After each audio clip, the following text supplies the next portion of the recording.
పిల్లలే వాళ్ళ పిల్లలు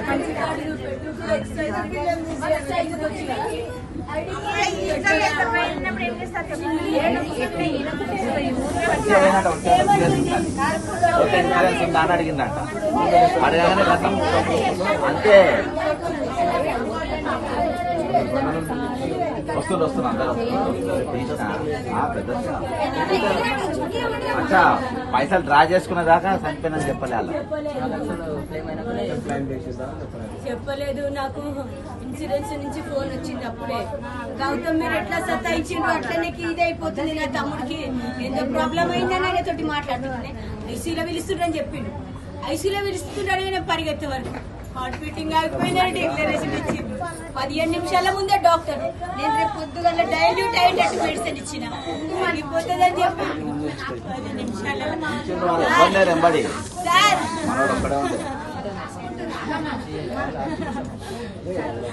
నా తమ్ముడిది మెడికల్ మర్డర్. అపోలో వాళ్ళు చేసిన మెడికల్ మర్డర్. ఇది మీడియా చెప్తారు, ఎవరికి చెప్తారు, ఏం చేస్తారో చెప్పుండ్రి. ఇది 100% మెడికల్ మర్డర్. అపోలో వాళ్ళు నా తమ్ముడి బాడీ తోటి రీసెర్చ్ చేసుకురు 2 hours. మా పాప చెప్తానే ఉంది, అమ్మ మామకు స్టంట్ వేస్తే ఈ ప్లేస్ లో ఉండాలి, వాళ్ళందరూ ఇక్కడ కూర్చొని ఆ డాక్టర్ ఏదో ఎక్స్ప్లెయిన్ చేస్తుండమ్మా అని చెప్తే, అమ్మ మన టెన్షన్ లో మనకున్నాం, అవేందమ్మా వాళ్ళు ఏం చేస్తారో మనకు తెలియదు కదా అని ఆపిన. కానీ వాళ్ళు రీసెర్చ్ చేసుకున్నారు. నా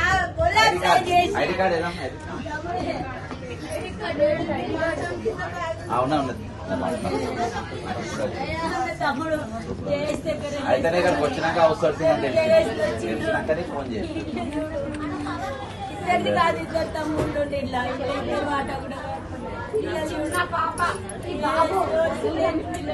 ఈ పాప ఏమంటుంది తెలుసా, మీడియా డిక్లరేషన్ గా రాసుకుంటే ఏ ఛానల్ అయినా చూపెట్టండి.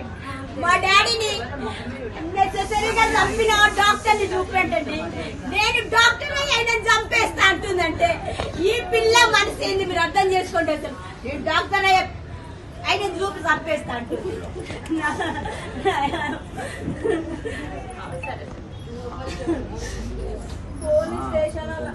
పోలీసు వాళ్ళందరూ గేమ్ ఆడిండు. పోలీస్ డిపార్ట్మెంట్ మొత్తం గేమ్ అయిపోయి గేమ్ ఆడిండు. ఏం లేదు, మీకు న్యాయం చేస్తాం, మేనేజ్మెంట్ పిలిపిస్తాం, మాట్లాడతామని 6 hours రాష్ట్ర అధ్యక్షుడు వీళ్ళు గట్టిగా కొట్టాడతారు. నాకు అవుట్ సోర్సింగ్ అని తెలుసుకుంటా అన్న ఫోన్ చేయగానే వచ్చాడు.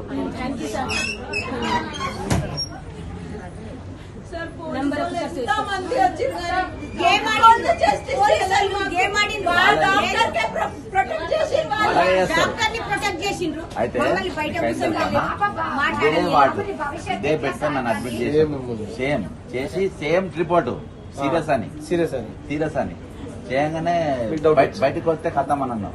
అయితే పైన మానిటర్ కూడా అదే చూపెడుతుంది.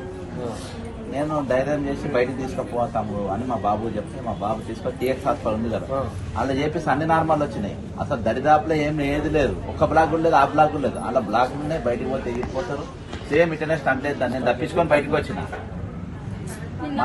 ప్రాసెస్ అయినాక వెంటిలేటర్ మీద తీసుకుపోయేటప్పుడు కూడా మిషన్ మీద అన్ని నార్మల్ గా అనిపించినాయి. మా అమ్మ చూసి అన్ని నార్మల్ ఉన్నాయి, ఏం కాదు అని చెప్పిండు. అంత వాళ్ళ వాళ్ళు సెట్ చేసి పెట్టింది. బెలూన్ ఎందుకు పంప్ చేసుకుంటూ వస్తారు వాళ్ళు? వెంటిలేటర్ పెట్టి బెలూన్ పంప్ చేసుకుంటూ వచ్చిండ్రు. ఇదేటప్పుడు మా మరదలు అడిగింది, వెంటిలేటర్ పెట్టినాక బెలూన్ ఎందుకు పంప్ చేస్తారని మా మరదలు అడిగింది.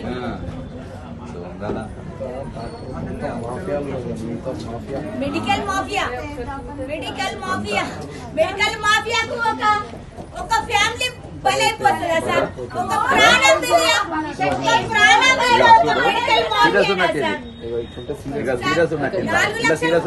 కట్టమంటే కడుతున్నాం కదా సార్. సేమ్ అదే బెడ్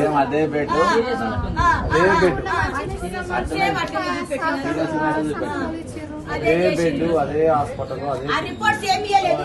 రాత్రి బాడీ మీద నేను సార్ రాత్రి డెడ్ బాడీ పంపిస్తూ మొత్తం ప్యాక్ చేసి దాంట్లో డెత్ సర్టిఫికెట్ కవర్ లో పెట్టి ఇచ్చిండు. రిపోర్ట్స్ లేవు, ఏమీ లేవు. అది ఏదో పేపర్ పెట్టి నేను అంబులెన్స్ పెట్టి చూసినాక పేపర్ తీసుకుంటే దాని మీద డెత్ సర్టిఫికెట్ అని చెప్పి రాసి ఇచ్చిండు సార్. చేయలే గుడియలే కనీసం ఇదమ్మ మీద డెత్ సర్టిఫికెట్ అని డెడ్ బాడీని చుట్టేసి బాడీకి పెట్టించిండు సార్. ఇది ఎక్కడన్నా ప్రొసీజరా సార్? ఇది ఎక్కడైనా ప్రొసీజరా? కావాలా మా హస్బెండ్ కి అమ్మాయికి పిల్లలకి జస్టిస్ చేయండి. నా మరదలకి నా పిల్లలకి జస్టిస్ కావాలి. అనుకోకుండా అన్న కూడా వచ్చిండు. ఖచ్చితంగా పిల్లల కన్నా మనమైతే పోయినా తీసుకురాలేము కానీ వాళ్ళ న్యాయం తట్టిగా మాత్రం మన పని అదేందా. ఖచ్చితంగా యూనియన్ తీర్పు గట్టిగా కొట్టాడదాం. అలా ఎంత దూరం పోనా అంత దూరం పోయింది. అదేం కాదు అర్థమైందా. ఆశిస్తుండమ్మా మామకి ఇక్కడ మామ అసలు ఏం కనబడతలేడు మనకి అని చెప్పింది. అంటే లేమ్మా వాళ్ళేదో ప్రొసీజర్ ఏదో చేస్తారు, మనం ఏమనొద్దు గమ్మునుండి అన్నాం. తర్వాత కూడా బయటకు వచ్చిండు ఆయన 2 గంటలు 2.5 గంటల తర్వాత బయటకు వచ్చి సార్ ఏంటి పరిస్థితి ఇప్పుడు అని అంటే ఏం లేదమ్మా చెప్పిండు. ఈ వాల్ ఉంది కదా, ఈ వాల్ ను మేము బ్లాస్ట్ చేస్తుంటే ఈ వాళ్ళకించి ఇది పోయి పక్క వాళ్ళ జామ్ అయిపోయింది. ఈ వాల్ అనే దాంట్లో స్టంట్ ఉండే సార్. దీంట్లో స్టంట్ ఉంటే మీరు దీంట్లో స్టంట్ వేసేది పక్కన వైర్ పోయి ఈ మెయిన్ వాల్ ఏదైతుందో బ్లాక్ అయిందంట. మెయిన్ వాల్ లో బ్లాక్ చేయండి. బ్లాక్ అయింది. బ్లాక్ థిక్నెస్ అయిపోయి ఒకటి అడుగుతామా మీకు, అసలు ఆయనకు 2 బ్లాక్ లో ఉన్నట్టు మీరు ఏదైనా కాగితం చూసినా రిపోర్ట్ చూసిందా? సీడీ ఇచ్చిండ్రు రిపోర్ట్ ఇచ్చిండ్రు. సీడీ ఇచ్చిండ్రు రిపోర్ట్ తీసుకుని నేను సెకండ్ ఒపీనియన్ పోదాం కానీ తీసుకున్నా. మళ్ళీ ఏం చేసినా సెకండ్ ఒపీనియన్ పోయినావా? పోలేదు. ఇవ్వనని అడిగినావా? అంటే నాకు తెలిసిన డాక్టర్ ఉన్నాడు, అడిగిన ఇట్లా 2 బ్లాక్లు గాను రిపోర్ట్ పంపించిన. వాళ్ళు ఇచ్చిన రిపోర్టే కదా సార్, ఆ రిపోర్టే పంపించిన. నాకు శ్రీనాథ్ ఈ రిపోర్ట్ చూడనా అంటే చూసిండు. చూసి ఇదైతే బ్లాక్స్ కనబడుతున్నాయి ఆంటీ, సీరియస్ కాదు, కాకపోతే మీరు ఇలా కూడా కనబడ్డాయి. ఇగో ఇది కూడా నాది, ఇది నా రిపోర్టు. అపోలోకి నేను తెచ్చుకున్నా లోపల, అర్థమైందా? ఇది నా రిపోర్టు, అపోలో దాకాను ఉంది. ఈ రిపోర్ట్ ప్రకారం నాకు కూడా బ్లాక్లు ఉన్నాయి. ఈ రిపోర్ట్ ప్రకారం నేను కూడా సీరియస్. ఈ రిపోర్ట్ ప్రకారం నన్ను బయటికి పంపొద్దన్నారు. కానీ నాకు అనుమానం వచ్చింది, ఎందుకంటే ఆ గతంలో శంకర్ గౌడ్ అంటే ఆయన అన్ననే చచ్చిపోయినా, కాలు పెట్టుకున్నాను. చచ్చిపోతే నేను గొడవ చేసిన, నాకు అనుమానం ఉంది, ఎందుకంటే షిఫ్ట్ చేయమని చెప్పిన. షిఫ్ట్ చేయమని చెప్పి ఒక్క నిమిషం షిఫ్ట్ చేయమని చెప్పి నా ఈ రిపోర్ట్ మొత్తం తీసేసుకున్నా. నేను తీసుకొని మాకు సెకండ్ ఒపీనియన్ డాక్టర్లో పంపిన. నీకు బ్లాక్లు ఉన్నాయి, నీకు డేంజర్ ఉన్నది, ఎమర్జెన్సీ ఉన్నది, ఎక్కడ అడ్మిట్ అయిపో, 4 కింద గోలు పెట్టుకో అన్నారు. నెక్స్ట్ అన్నైనా అక్కడికి వెళ్ళి నేను సత్య హాస్పిటల్కి పోయినా. నేను పోయిన తల దెబ్బ తాకిందని పోయినా, పోలీస్ స్టేషన్ కింద పడితే అక్కడికి నన్ను సత్య హాస్పిటల్ పోయిండు. ఒక డిఎస్పీ దాని బంజారా డిఎస్పీ జీప్ కేసు కొడితే దెబ్బ తాకింది. పోలీస్ స్టేషన్ లో కళ్ళు మీద పడితే ఇక్కడ తీసుకుపోయాను. అలా స్కానింగ్ తీసిన. ఇది స్కానింగ్ తీసిన తర్వాత నేను పోయి దీనికోసము వాళ్ళు ట్రీట్మెంట్ చేసి దేనికి నాకు గుండె ప్రాబ్లం ఉందని చెప్పిండు. ఎటు పోయి నాకు కుక్క పెట్టాను. అక్కడికి కాచిగూడ ఉన్న టీఎక్స్ హాస్పిటల్ కు పోయినా. పోయి అందులో ఈసీజీ చూపించిన. అందులో ఈసీజీ చూపిస్తే మొత్తం నార్మల్ వచ్చింది. చూడండి, టీఎక్స్ హాస్పిటల్ 0.1 అంటే 0.1 కెళ్ళి 0.7 లోపు ఉంటే నార్మల్, దాటితే అప్ నార్మల్. అసలు నార్మల్ కూడా లేదు. 0.1 అంటే దరిదాపులా కూడా లేదు స్ట్రోక్. అర్థమైందా? ఇగో ఇది సాక్ష్యం, ఇంత మించిన సాక్ష్యం ఏం కాదు. ఇది అపోలోది, ఇదేమో టీఎక్స్ది, ఏం లేదు. సేమ్ నేను అలా అడ్మిట్ ఉంటే నాకు బ్లాక్ లేదు, నాకు ఏదో స్టంట్లు 101% నాకు స్టంట్ చేద్దామా? లేదమ్మా, నేనేం చెప్తున్నా, ఇప్పుడు నాది ఇది ఒకటే కేసు. ఇప్పుడు నేనేం చెప్తున్నా, మళ్ళీ ఏం చెప్పిండు ఆయన, సరే అంతా పిలిచి ఏం లేదు, ఇది ఇది చేస్తున్నప్పుడు దాని బెల్లంతో బ్లాక్ చేసినప్పుడు ఇది పోయి. అవునమ్మా, ఏం లేనప్పుడు కొడితే చచ్చిపోడా? ఇప్పుడు ఆయనకు ప్రాబ్లం ఏం లేనప్పుడు ఇప్పుడు నీకు అర్థమైందా? వాళ్ళు ఒక ఈసీజీ తీసిందమ్మా. సేమ్ నేను ప్రూఫ్ చూపెడుతుంది కదా. ఇగో ఇది నా ఈసీజీ, ఇది లెక్కన ఈయన ఈసీజీ తీసిండు. ఈయనకు తీసిన ఈసీజీ గ్రూప్లల్లా ఒక 2 బ్లాక్లు వచ్చినాయని చూపించారు. మీరు ఇన్సూరెన్స్ ఉందని చెప్పిండ్రు. చెప్పగానే ఐసీయూకి షిఫ్ట్ చేసి నెత్తుంతా చూసుకుంటారు. ఇక ఈయనకి ఎట్లా కానీ చేయాలనుకుంటారు. మీకు నాకు తేడా అయింది తెలుసా? మీరు అందులోనే ఉన్నారు, వాళ్ళు చెప్పినట్టు మీరు ట్రీట్మెంట్ పోయినరు, ఈ పరిస్థితి అయింది. నేను అందులో లేను, బయటికి పోయినా కాబట్టి వేరే దగ్గర ట్రీట్మెంట్ చేసుకున్నా, ఏం లేదని బయటకు నేను బతికిపోయినా. వేరే ఏం లేదు, వేరే ఏం లేదు, నేనేమనుకున్నా వేరే ఏం లేదు. నీట్ గా పిల్లలు చిన్నోళ్ళు చంపేసిండ్రు అంతే. చిన్నలో చంపేసిండు సార్, అంతే, అందులో డౌటే లేదు. డౌట్ అయితే అతను మళ్ళీ కిందికి వెళ్ళినాక కూడా వెళ్ళి అడిగితే ఏం లేదు, రేపు పొద్దున కల్లా క్లియర్ అయిపోతుంది సార్. వెంటిలేటర్ పెట్టిండ్రు, ఇది నోట్ల అసలు తమ్ముడు మాట్లాడతలేడు. మళ్ళీ రూమ్ కి వెళ్ళినా, రూమ్ కి వెళ్తే అమ్మా మీకు ఎక్స్ప్లెయిన్ చేసిన కదా, ఏం ప్రాబ్లం లేదు, రేపు పొద్దున కల్లా క్లియర్ అవుతుంది, మేము బ్లడ్ లూజ్ కానికే ఆడ బ్లడ్ టైట్ మోసం చేసాను. 1 అవర్ లో పిలిచి తమ్ముడు గుండె అయిపోయిందని చెప్పింది సార్. నా తమ్ముడు పోయేటప్పుడు అక్క నేను 10 minutes లో వస్తా, అక్క నువ్వెందుకు టెన్షన్ పడుతున్నావు అని పోయింది సార్. నా తమ్ముడు నాకు ఇట్లా పరిస్థితి వస్తుందంటే మన స్టెంట్ లేకుండా అట్లనే ఇన్సూరెన్స్ వాళ్ళు సార్ ఇన్సూరెన్స్ వాళ్ళు యశోదలో తీసేసిండ్రు అని అందుందని పోయినాము. లేకపోతే నేను యశోదలనే అయిపోతుండే అన్ని. నా తమ్ముని లాస్ చేసుకోకపోతుంటే ఆ పిల్లని చూడండి సార్, ఆ పిల్లని చూడండి 30 years తన ఏజ్, ఈ పిల్ల 6 years, వీడు 9 years. వీళ్ళు ఎప్పుడు పెరగాలి, వాడు అవుట్ సోర్సింగ్ ఉద్యోగి. ఏ ఇల్లు చూడండి, ఏ ఆస్తి పాస్తులు ఏం లేవు. మా అమ్మనైనా సంపాదించింది ఇల్లు తప్పితే వీళ్ళకి ఏం న్యాయం చేస్తారని రాత్రి 10-11 గంటల దాకా అక్కడ కూర్చుంటే పోలీసు వాళ్ళు వచ్చిండ్రు. పోలీసు మాట్లాడనిస్తలేరు, వాళ్ళ ఎడికి మీడియా వాళ్ళని మాట్లాడనిస్తలేరు. 10 o'clock దాకా డాక్టర్ ని పిలవాలన్నాడు. ఎంతసేపు కూర్చున్నా పోలీస్ వాళ్ళు మమ్మల్ని రోడ్ బయటికి వెళ్ళనిస్తలేదు. రోడ్ బయటికి వెళ్ళి అక్కడ ఉంటానా డాక్టర్ వస్తాడంటే మీడియా వాళ్ళు అందరు తీసుకుంటారు. ఒక్కరు లైవ్ కాస్ట్ చేయలేకపోయిండ్రు. చాలా మంది మీడియా వాళ్ళు వచ్చిండ్రు, రిపోర్టర్స్ వచ్చిండ్రు, తీసుకున్నారు కానీ ఒక్కరు లైవ్ కాస్ట్ చేయలేదు సార్. ఈ న్యూస్ ని దామోదరం రాజనరసింహ సార్ పిఏ వాళ్ళతోటి కూడా ఫోన్ చేయించిన సార్. ఫోన్ చేస్తే అక్కడ అబ్దుల్లా ఎవరో ఉన్నారు, ఆయన మాట్లాడిండు. మాట్లాడి సార్ తోటి మాట్లాడిన అతనితో మాట్లాడినమ్మా అంటే నేను వాళ్ళ ఫ్యామిలీ మెంబర్స్ తోటి మాట్లాడుతున్నాను ఆయనకు చెప్పిండు. ఎవరితోటి మాట్లాడలేదు. ఏంది సార్ ఏందని అంటే నేను ఆయనతోటి మాట్లాడినని మాకు చెప్పిండు. ఎంతసేపు కూర్చుని వీళ్ళ పిల్లలకి ఏం ఆన్సర్ చెప్తారు అని అడిగితే కూడా ఒక్కడు డాక్టర్ కానీ ఒక హాస్పిటల్ మేనేజ్మెంట్ రెస్పాండ్ అవ్వడం కాదు కదా. ఇట్లా అయింది, మేము ఏమైనా చేస్తాము, మేము డాక్టర్ దోశ తినమంటే డాడీకి దోశ తినిపిస్తుంది. హెల్మెట్ ఇచ్చి డాడీ 3 రోజులు నన్ను రైడ్ తిప్పలే, నన్ను రైడ్ తీసుకోవా అని అడుగుతుంది. డాడీ ఏమో నేను స్కూల్కి పోవాలి నీళ్లు పెట్టు డాడీ అని అడుగుతుండ్రు. ఈ పిల్లలకి ఏమన్నా అర్థం చేసుకున్న స్టేజ్ సార్ వాళ్ళది. నేనేం చేయాలన్నా పిల్లలకి న్యాయం చేయండి. హాస్పిటల్లో నా తమ్ముడు లాస్ అయినట్టు ఏ ఫ్యామిలీ కూడా ఇవ్వండి, లాస్ కాకుండా చూడండి. నాదైతే ఇదే అభ్యర్థన నా ఫ్యామిలీ తరఫున. తప్పకుండా అమ్మా, నేను అవుట్ సోర్సింగ్ వాళ్ళ కోసం కూడా మేము కొట్టాడుతున్నాము. ఖచ్చితంగా ఈయనకు న్యాయం జరిగేటట్టు చేద్దాము. ఇదైతే నేను సాక్షాత్ ఎందుకు పట్టుకొచ్చినట్టే నాకు అవుట్ సోర్సింగ్ ఎంప్లాయ్ అని తెలియదు. అవుట్ సోర్సింగ్ మేము వాళ్ళ యూనియన్ ఉన్నది, వాళ్ళకు కూడా ఇన్ఫార్మ్ చేస్తా, వాళ్ళకు కూడా రప్పిస్తా. మీ కుటుంబంతో ఒక పని మీద వచ్చిన అనుకోకుండా అవుట్ సోర్సింగ్ ఎంప్లాయ్ వెళ్ళిండు. వాళ్ళ తరఫున వాళ్ళ అసోసియేషన్ కొట్టాడుతూ వాళ్ళకి మేము సపోర్ట్ ఉన్నాము. ఖచ్చితంగా వాళ్ళకి చేద్దాము, న్యాయం చేద్దాం. ఏం కాదు, నేను మళ్ళీ కూడా వస్తాను. నేను చూపెడదామని చెప్పి ఎందుకంటే వేరే వాళ్ళు తెలిపాలని చెప్పొచ్చిన. మీడియాలకి నేను ఎవరు వేయరారు, ఎందుకంటే అపోలో వాడు కదా, ఎవరు వేయడదని అందుకని నేనే చేసుకొని వద్దామని చెప్పొచ్చిన.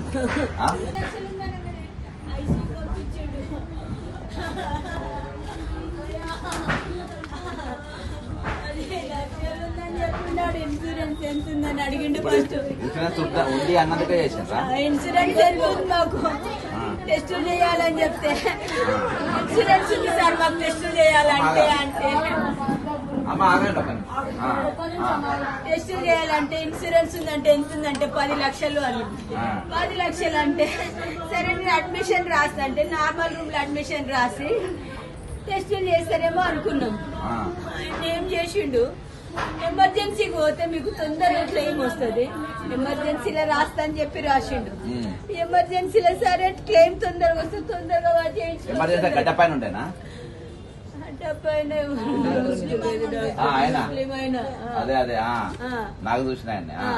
అందులో చేసిండ్రు. అందులో ఒక 2-3 గంటలు పెట్టిండ్రు. పెట్టిన తర్వాత ఐసీయూకి షిఫ్ట్ చేస్తున్నాం అన్నారు. ఐసీయూకి ఎందుకంటే మంచిగున్న పేషెంట్ కు టెస్ట్ లకు వస్తాం. ఐసీయూ ఎందుకంటే మీకు ఇన్సూరెన్స్ తొందరగా క్లెయిమ్ రావాలంటే ఐసీయూలు ఉంటే మీకు తొందరగా వాళ్ళు అప్రూవల్ ఇస్తారని చెప్పిండ్రు. పిచ్చోళ్ళం సార్ మేము. పొద్దుకి ఐసీయూకి ఇవన్నీ మనకి ఎందుకు బయట చేయించుకుందాం అని కూడా రాలేదు. సరే కదా ఐసీలో పెడితే మమ్మల్ని ఒకరిని పోలిస్తలేరు, ఒకరిని రానిస్తారు, ఏం లేదు. ఐసీలో ఒక సిలైన్ కూడా ఎక్కించలేదు మా తమ్మునికి. ఒక్క సిలైన్ పెట్టి ఏదో మానిటర్లు పెట్టిండ్రు, బీపీ చెకింగ్ అది మానిటర్ ఒకటే పెట్టిండ్రు. ఏం రా సిలైన్ పెట్టిండ్రా అంటే సిలైన్ లేదు ఏమి లేదు అన్నారు సార్. నెక్స్ట్ డే అప్రూవల్ రాలేదని మధ్యాహ్నం వరకు చూసి కేరియలతో ఏం చేసిండ్రు, మీరు యాంజియో రిపోర్ట్ పంపిస్తేనే మేము అప్రూవల్ పంపిస్తామన్నారు సార్. అరే యాంజియోనే చేయలేదు, యాంజియో రిపోర్ట్ ఎక్కడ నుండి పంపించండి అని అంటే లేదు ఇక్కడ ప్రొసీజర్ ఇక్కడ ఉంటుంది, మీరు యాంజియో చేయించుకోండి రిపోర్ట్ పంపుదామని అంటే సరే చెయ్యండి అంటే యాంజియో చేసి 2 బ్లాక్లు ఉన్నాయి. హార్ట్ మంచిగా ఉంది, సేమ్ అంతా హార్ట్ మంచిగా ఉంది, హార్ట్ కి ఏం డ్యామేజ్ కాలేదు. ఇట్లనే మీరు దీన్ని నెగ్లెక్ట్ చేస్తే ఫ్యూచర్ లో మీకు హార్ట్ కి ఏదైనా స్ట్రోక్ వచ్చే అవకాశం ఉంటదని భయపెట్టిండు సార్. ఎప్పుడు లేదు, జ్వరం కూడా లేదు నా తమ్ముడు. ఏం రావా చెప్తే ఇప్పుడు అంతా ఎంప్లాయ్, నా తమ్ముడు సెక్రటరియట్ ఎంప్లాయ్ జేఎస్ ల దగ్గర చేస్తాడు, సెక్రటరీ ఎక్కడ ఏ department? Revenue department, revenue secretary దగ్గర చేస్తాడు, ఐఏఎస్ ల దగ్గర చేస్తాడు నా తమ్ముడు. వీని పని చూస్తే సెక్రటరియట్ ఎవరు అడిగినా చెప్తారు ఎంత ఉద్యోగి అయితే ప్రభుత్వ ఉద్యోగి, అవుట్ సోర్సింగ్ ఎంప్లాయ్. వాడి పని చూస్తే వాడు ఎంత యాక్టివ్. పోనీ ఏదైనా బాధ ఉంటే డుమ్మాలు కొడతారు, ఒకరోజు లీవ్ తీసుకుంటారు, వితౌట్ లీవ్ డైలీ ఆఫీస్ కి అటెండ్ అవుతారు. చెప్పిండ్రు యాంజియోగ్రామ్ చేసి 2 బ్లాక్లు ఉన్నాయమ్మా, ఇప్పుడు హార్ట్ కే ప్రాబ్లం, హార్ట్ మంచిగా ఉంది, ఇన్ కేస్ సడన్ గా ఏదన్నా వచ్చే అవకాశం ఉంటది, మీరు 2 స్టంట్లు వేయించుకుంటే మీకు లైఫ్ సేఫ్ ఉంటది అని చెప్పిండు సార్. మనకు ఆ భయం, ఆ సిచ్యువేషన్, ప్రికాషన్, మీకు ఇది ఒక సైన్ అని చెప్పిండు. ఇది హార్ట్ అటాక్ రావడానికి ఒక సైన్ లాగా అని చెప్పిండు. సైన్ లాగానంటే నాకు చెప్పినవి చెప్తుండ్రబ్బా, సైన్ లాగా చెప్తుంది ఇప్పుడు సైన్ లాగా అని అన్నారు. సైన్ లాగా అంటే మనం నెగ్లెక్ట్ చేయొద్దు. పిల్లలు చిన్నోళ్ళు పిలుతారా? అసలు పాప ఏకాంబరం, ఏకాంబరం, చిర్ర ఏకాంబరం. ఇది చెప్పిన ఇది కాదు అని చెప్తే ఇది చెప్పి ఏమంటారు, లైఫ్ రిస్క్ ఎందుకు మనం తీసుకోవాలి, చిన్న పిల్లలు ఉన్నారని చెప్పి. సార్ ఇన్సూరెన్స్ ఉంది కదా, మీరు యాంజియోగ్రామ్ రిపోర్ట్ నాకేమని చెప్పినో వీళ్ళకి అదే చెప్పిన రిపోర్ట్ పంపిస్తే వాళ్ళు అప్రూవల్ ఇస్తారంట సార్ అన్న. ముందు రోజు 99 lakhs వచ్చింది సార్. 99 lakhs మేము చెయ్యము అని అన్నారు. మళ్ళీ నెక్స్ట్ డే మార్నింగ్ మేము ఇన్సూరెన్స్ సారీ 99,000 99,000 వచ్చింది. 4,31,100 అప్రూవల్ పంపిండు, నా దగ్గర ఉంది. 4,31,100 అప్రూవల్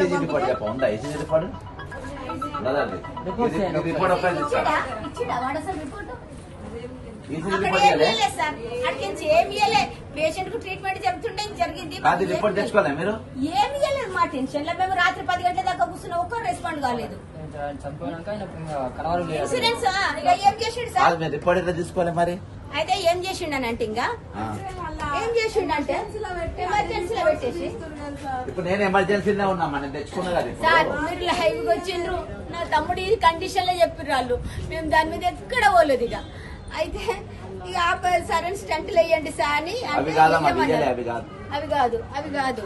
అయితే ఏం చేసిండు, కింద క్యాషియర్, బిల్లింగ్ క్యాషియర్ పిలిచి, మీరు 80% వాళ్ళు అప్రూవల్ ఇస్తారు, 20% మీరు పే చేస్తామని కన్సల్ట్ లెటర్ ఇస్తేనే ప్రొసీజర్ స్టార్ట్ అవుతుంది అని చెప్పిండు. ఇన్సూరెన్స్ అయిన గౌతమ్ ఉంటే ఆయనకు ఫోన్ చేసిన, గౌతమ్ ఇట్లా అంటున్నారు అని అంటే, నేను ప్రీ అప్రూవల్ ఇచ్చినాక వాళ్ళు ఎందుకు ఇయ్యరు అని అతనితోటి వాగ్వివాదం చేసిండు. అక్కడుండి అతను ఉల్టా సీదా మాట్లాడారు, మీది ఇది పద్ధతి కాదండి, కేర్ వాళ్ళు చెప్తుండ్రు మీరు ఫైనల్ బిల్ పంపండి, వాళ్ళు పంపనప్పుడు మేము కట్టుకుంటాం కదా అని చెప్పిన. లేదమ్మా మీరు ఇట్లానే మాట్లాడతారు అది ఇదని మా మీద రేజ్ అయ్యిండు. రేజ్ అయితే ఎందుకు వచ్చిన రిస్క్ పేషెంట్ అని చెప్పేసి సరే అని మేము ఒక కన్సల్ట్ లెటర్ తీసుకున్నాడు మా తోటి. కన్సల్ట్ లెటర్ ఇచ్చిన with in 10 minutes law theatre shift చేసిండు. థియేటర్ షిఫ్ట్ చేసి 12ంటికి తీసుకెళ్ళింది సార్. థియేటర్ కి 12:30 లోపలనే మమ్మల్ని పిలిచిండ్రు. పిలిచేసి డాక్టర్ పిలిచి, అమ్మా ఫస్ట్ మీకు ఇట్లా ఉండే, ఇవి ఇట్లా దగ్గరకు ఉండే, ఇప్పుడు నేను ప్రొసీజర్ చేసిన 2 స్టంట్లు వేసిన, ఈ స్టంట్లకించి బ్లడ్ చూడు మంచి సర్క్యులేషన్ అవుతుంది అని 2 చూయించిండు. ఓకే సార్ అని దండం పెట్టిన తర్వాత, సార్ ఎప్పుడు మరి ఐసీయూకి షిఫ్ట్ రూమ్ షిఫ్ట్ చేస్తారు ఐసీయూ కంటే, లేదమ్మా 24 hours అబ్జర్వేషన్ లో పెట్టాలి, ఇప్పుడు ఐసీయూకి షిఫ్ట్ చేస్తా, రేపేమో రూమ్ లోకి షిఫ్ట్ చేసేసి డిశ్చార్జ్ చేస్తామని చెప్పారు సార్. చెప్పిన తర్వాత నేను మా మరదలు పక్కన నిల్చున్నాము. మా పెద్ద తమ్ముడు వాళ్ళు పక్కన ఉంటే బిడ్డనిచ్చి పంపించిన, వాళ్ళని పిలుచుకరాపోనా వాళ్ళు వస్తే మనల్ని కూర్చొనియ్యరు, చూడనియ్యరు, ఇప్పుడే చూద్దాము ఒక టెన్షన్ వద్దని చెప్పి మా తమ్ముడిని పిలిచే లోపలిని విత్ ఇన్ 2 minutes లా సార్. డాక్టర్ కొంచెమే ముందు పోయిండు. విత్ ఇన్ 2 minutes లా మా తమ్ముడు గట్టిగా తగ్గిండు. ఏంటి తగ్గుతున్నాను గబగబ పరిగెత్తారే, తమ్ముడు తగ్గుతున్నాడు రాను పెద్దగా సార్. ఒక రూమ్ లో రీసౌండ్ వస్తే అంత పెద్దగా అమ్మా 2 సార్లు పెద్దగా అరిచిండు నా తమ్ముడు. అరవంగా నా పోయిన డాక్టర్లు వచ్చారు, ఒక్కలేనికొక్కరు 2-3 వచ్చి మేము చూస్తుంటే డోర్లు లాక్ చేసేసిండ్రు. ఏమైంది అన్నాడు, డోర్లు లాక్ చేసిండ్రు. ఈరోజు మన తోటి ఉద్యోగస్తుడు ఏకాంబరం గారు సెక్రటరియట్లో డేటా ఎంట్రీ ఆపరేటర్ అవుట్సోర్సింగ్ విధులు నిర్వహిస్తున్నారు. రెవెన్యూ డిపార్ట్మెంట్లో నిన్న అస్వస్థతగా ఉందని చెప్పి ఆరోగ్యం కంచన్ బాగులో ఉన్న డిఆర్డీ దగ్గర కంచన్ బాగులో ఉన్నటువంటి అపోలో హాస్పిటల్లో వెళ్ళడం జరిగింది. సో అక్కడ ఉన్నటువంటి డాక్టర్లు మన గతంలో ఒక సినిమా కూడా చూసాం ఈ మాఫియా మీద, శంకర్ దాదా మన సినిమాలో, మన స్టాలిన్ సినిమాలో చిరంజీవి గారు చూపించారు. అంతా హడావుడిగా చేసేసి మొత్తం చేసేసి డబ్బుల గురించి చివరికి బాడీని పెట్టడం జరుగుతుంది. అదే సినిమాలో జరిగినటువంటి సన్నివేశాలన్నీ ఇలా కళ్ళకు అద్దగట్టినట్టుగా ఒక తోటి అవుట్సోర్సింగ్ ఎంప్లాయీలకి ఇలా చూపించి ఇన్సూరెన్స్ డబ్బులు క్లెయిమ్ చేసి లేనిటువంటి రోగాన్ని సృష్టించి ఇలా స్టంట్ ఆపరేషన్ చేసి అలా బాడీని ఇంటికి పంపించారు. అంటే ఎంత దుర్మార్గం జరుగుతుందంటే ఇలా మన మెడికల్ మాఫియా, ఇలా అపోలో హాస్పిటల్ అధికారులకు ప్రభుత్వం దీన్ని ఒక తక్షణమే స్పందించి, ఈ విషయాన్ని మీద స్పందించి ఏ హాస్పిటల్ అయితే హాస్పిటల్ సీజ్ చేసి అలా కుటుంబానికి ఖచ్చితంగా న్యాయం చేయాలని చెప్పి మేము ఒక తోటి అవుట్సోర్సింగ్ ఉద్యోగస్తుడిగా తెలంగాణ రాష్ట్ర అవుట్సోర్సింగ్ జేఏసీ పక్షాన ఇలా ప్రభుత్వాన్ని గట్టిగా డిమాండ్ చేస్తా ఉన్నాం. ఈ విషయం మీద ప్రభుత్వం స్పందించకపోతే మాత్రం తొందరలోనే ఆ హాస్పిటల్ వారిని కూడా మేము ఖచ్చితంగా హాస్పిటల్ ముందు భారీ ఎత్తున అన్నాధ్వర్యంలోనే మేము మీడియా వాళ్ళందరినీ పిలిచి అక్కడ ధర్నా చేసి వాళ్ళ యొక్క సంబంధించినటువంటి ఏదైతే జరిగిందో అన్యాయం కుటుంబానికి అలా న్యాయం జరిగేంత వరకు ఖచ్చితంగా మేము పోరాడతాం. ఒకసారి అర్థం చేసుకుని ప్రజలారా, ఇది ఒక ఉద్యోగస్తులు జరిగిందనే కాదు, మిగతా ప్రజలు కూడా గమనించండి ఎంత మాఫియా జరుగుతుందంటే మెడికల్ మాఫియా. ఇలా కోట్ల రూపాయలకి ఇలా హాస్పిటల్కి కమ్మ చేసి ఇలా ప్రభుత్వాలు కూడా ఇలా అలాంటి హాస్పిటల్లకే ఇలా పర్మిషన్లు ఇచ్చుకుంటా ఇలా దోపిడీకి గురి చేస్తూ ఉన్నారు. ప్రభుత్వం ఈ వ్యవస్థలన్నింటినీ కూడా రద్దు చేసే విధంగా చేయాలని కూడా మేము ప్రభుత్వాన్ని గట్టిగా డిమాండ్ చేస్తా ఉన్నాం. అందరికి నమస్కారం. రాత్రి తమ్ముడు నాకు వీడియో పంపిండు, లైవ్ చేస్తా ఉంటే సేమ్ దమ్ముతో జరిగినట్టే నాకు కూడా జరిగింది, అన్ని వివరాలు మీకు చెప్పిన. కానీ ఈ రోజు నాకు ఇక్కడికి వచ్చినాక అవుట్సోర్సింగ్ ఉద్యోగి అని తెలియగానే దాని రాష్ట్ర జేఏసీ చైర్మన్ పులి లక్ష్మణ్ గారికి ఇన్ఫార్మ్ చేయగానే అరగంట లోపే ఇక్కడికి వచ్చిండు. చిన్న పిల్లలు ఉన్నారు, భార్య ఉన్నది, ఆయన 30 సంవత్సరాలేమో ఉన్నది, భార్య 32 సంవత్సరాలేమో ఉన్నది, పిల్లలు ఉన్నారు. ఇవాళ మా డిమాండ్ ఏందనంటే ఆల్రెడీ అవుట్సోర్సింగ్ ఉద్యోగుల జీతాలు అరకొర, దానిపైన మేము కొట్లాడుతున్నాం. ఏజెన్సీలు సగం దోసుకుంటున్నాయి. వీళ్ళకి వచ్చేది 15,000. ఆ 15,000తో ఆ రేకులు ఇట్లా ఆ పిల్లల్ని వేసుకొని దాదుకుంటుండ్రు. ఇప్పుడు ఆ మనిషి కూడా లేకుండా పోయిండు. 2 పిల్లలు ఉన్నారు, భార్య ఉన్నది. మరి ఇప్పుడు వాళ్ళ తిని బతకాల్సిన అవసరం ఉంది. అయితే 100% ఇది కార్పొరేట్ చంపింది నేను, కానీ ఆ కుటుంబాన్ని ఆదుకోవాలి. ఇప్పటికి కొన్ని 100 మందికి అవుట్సోర్సింగ్ ఎంప్లాయీస్ మరణించారు. ప్రభుత్వం ఎక్కడ కూడా ఆదుకోలే, ఇక్కడైనా ఆదుకోవాలి ఖచ్చితంగా. ఈ రోజు బ్రదర్ చెప్పినట్టుగా, లక్ష్మణ్ గారు చెప్పినట్టుగా ఖచ్చితంగా కుటుంబాన్ని న్యాయం చేయండి. లేకుంటే ప్రజాస్వామ్య పందాల పోరాటం కూడా కొనసాగుతుంది. ఏమున్నా దీన్ని వెలుగులోకి తీసుకొచ్చిన తమ్ముడు 2 నిమిషాలు. అందరికీ అయితే చిర్ర ఏకంబర్ గారి మరణానికి కారణమైనటువంటి అపోలో ఆసుపత్రిని వెంటనే ఈ ప్రభుత్వం సీజ్ చేయవలసిందిగా మేము కోరుతా ఉన్నాము. అట్లనే బైక్ పైన ఇక్కడ నుండి చెస్ట్ పెయిన్ వస్తుందని బైక్ పైన 6వ తేదీ నాడు వెళ్ళినటువంటి చిర్ర ఏకంబర్ గారు అక్కడికి వెళ్ళినాక వీళ్ళు ఆ ప్రొసీడర్ ఈ ప్రొసీడర్ అని అడ్డమైన ఈయన మీద డైరెక్ట్ గా రీసెర్చ్ చేసిరు పోలీసు వాళ్ళు. మన పోలీస్ కు సహకరించి పోలీస్ అండదండలతో అక్కడ ఉన్నటువంటి డాక్టర్లు రీసెర్చ్ చేసిర్రు. ఏం అవసరం అండి అక్కడ టెస్ట్ పెయిన్ అట ఎప్పుడు కూడా రాలేడు అసలు. ఆయనకు హార్ట్ కు సంబంధించినటువంటి పెయిన్ కానీ హార్ట్ స్ట్రోక్ ఇప్పటికీ ఒక్క ఫస్ట్ అటెంప్ట్ కూడా కాలేదు.